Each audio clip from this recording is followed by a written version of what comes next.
শুরুতেই আমি milestone school and কলেজের বিমান দুর্ঘটনায় গভীর শোক ও দুঃখ প্রকাশ করছি। জাতির জন্য এটি গভীর বেদনার ক্ষণ।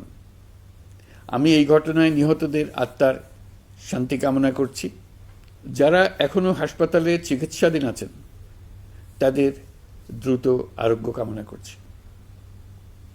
এই ভয়াবহ দুর্ঘটনা আমাদের আরেকবার স্মরণ করিয়ে দিয়েছে চিকিৎসক ও স্বাস্থ্যকর্মীদের অবদান, তাদের পেশার মাহাত্ম্য।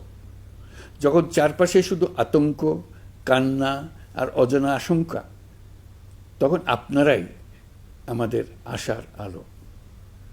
এই কঠিন সময়ে যারা ক্লান্তি ভুলে আহতদের সেবা দিয়ে যাচ্ছেন, আমি জাতির পক্ষ থেকে আপনাদের কৃতজ্ঞতা জানাচ্ছি। প্রিয় চিকিৎসকবৃন্দ, যুদ্ধের সময়ও আক্রান্ত ও আহতদের চিকিৎসা বন্ধ করা যায় না, এটা আন্তর্জাতিক আইনে স্বীকৃত। এর ব্যতিক্রম আমরা দেখেছি এই বাংলাদেশে 24শে জুলাই গণ অভ্যুত্থানের দিনগুলোতে। ফ্যাসিস্ট সরকার শুধু এদেশের ছাত্র শ্রমিক জনতার বুকে গুলি চালিয়ে থেমে থাকেনি, তারা সর্বোচ্চ চেষ্টা করেছে যেন কেউ হাসপাতালে চিকিৎসা না পায়। জুলাই আমাদের চিকিৎসক যোদ্ধাদের গল্প কোনো যুদ্ধক্ষেত্রের ডাক্তারদের গল্প কেউ হার মানায়। রাস্তায় ছাত্রদের পিটিয়ে রক্তাক্ত করে মেডিকেলে ঢুকেও তাদের উপর হামলা হয়েছিল। ডাক্তার নার্সদের হুমকি ধামকি, নানা রকমের বাধা দেওয়া হয়েছিল। শত শত ছেলে মেয়ে অন্ধত্ব বরণ করেছে, কারণ তারা সঠিক সময়ে চিকিৎসা পায়নি। নির্দেশ ছিল আন্দোলনে আহত কাউকে হাসপাতালে চিকিৎসা দেওয়া যাবে না।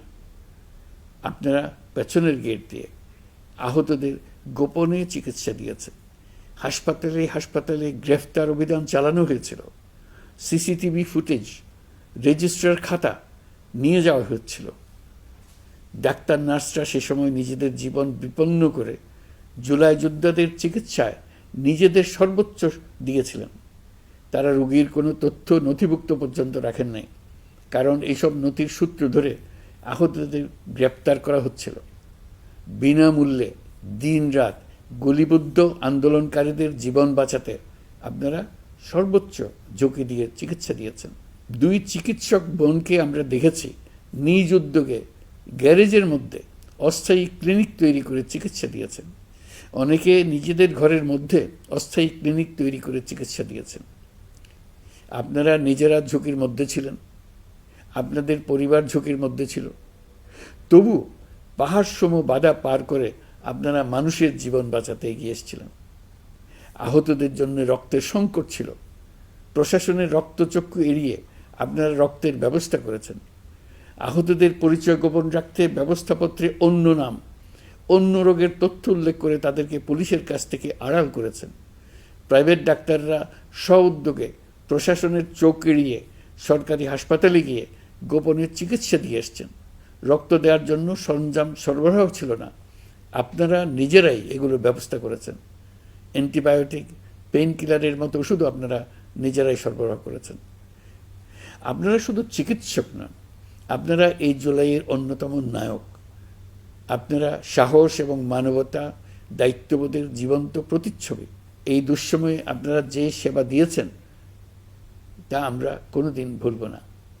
আমি আশা করব আজকের আয়োজন থেকে নির্ভীক ও সাহসী ডাক্তার ও স্বাস্থ্যকর্মীদের গল্পগুলো উঠে আসবে, এদেশের সকল মানুষকে অনুপ্রেরণা যোগাবে। আমি আজ জাতির পক্ষ থেকে জুলাইয়ে কর্তব্য পালনকারী সকল স্বাস্থ্যকর্মী ও চিকিৎসকদের প্রতি কৃতজ্ঞতা ও শ্রদ্ধা জানাচ্ছি।